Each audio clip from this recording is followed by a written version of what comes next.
We accept and respect the decisions of the IOC Executive Board that Russia may compete under a neutral flag, the Pyeongchang Organizing Committee said in a statement.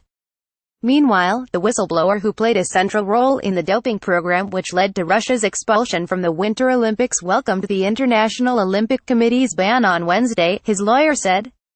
Grigory Rodchenkov has been living in hiding in the United States since lifting the lid on the intricate workings of the state-supported scheme to cheat athletes at the 2014 Winter Olympics in Sochi.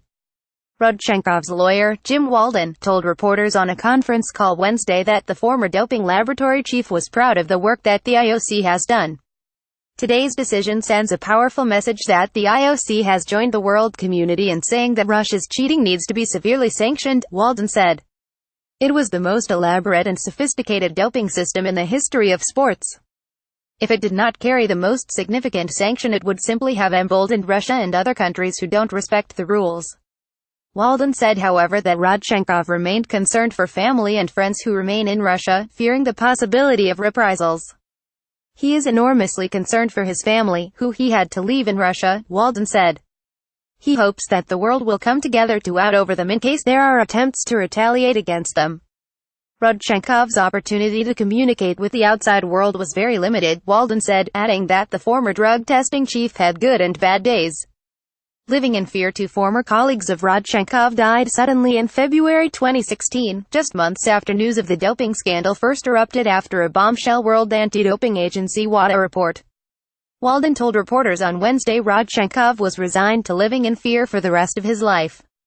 My hope is that the situation improves from here, but the Kremlin has proved to be a very determined and difficult adversary for Grigory, Walden said.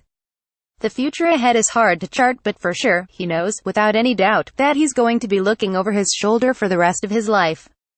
Walden meanwhile said Rodchenkov bore no ill will towards Russia or clean Russian athletes, adding he was motivated only by a desire to see effective anti-doping reforms across world sport. He's gratified that the IOC has taken a bold step with respect to the overwhelming evidence of the Russian Federation doping program in this instance, Walden said. But he knows the Russians are not alone and there are other state-sponsored systems.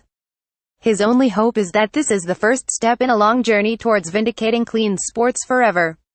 WADA recently obtained an internal database from Russia's drug testing laboratory when the doping program was at its peak. Walden said the files would allow WADA investigators to connect the dots and uncover the true scale of Russian doping. We're now talking about thousands and thousands of dirty samples that were covered up, Walden said. WADA has what it needs to show dirty athletes not just from Sochi, but from Beijing and London and various other types of sporting events. WADA's obtaining of the database left Russia with a choice of two options. It can admit what happened and prove to the world it can reform, Walden said. Or it can force WADA to follow this trail and identify every single athlete who has tested positive and therefore who is the beneficiary of the Russian doping system.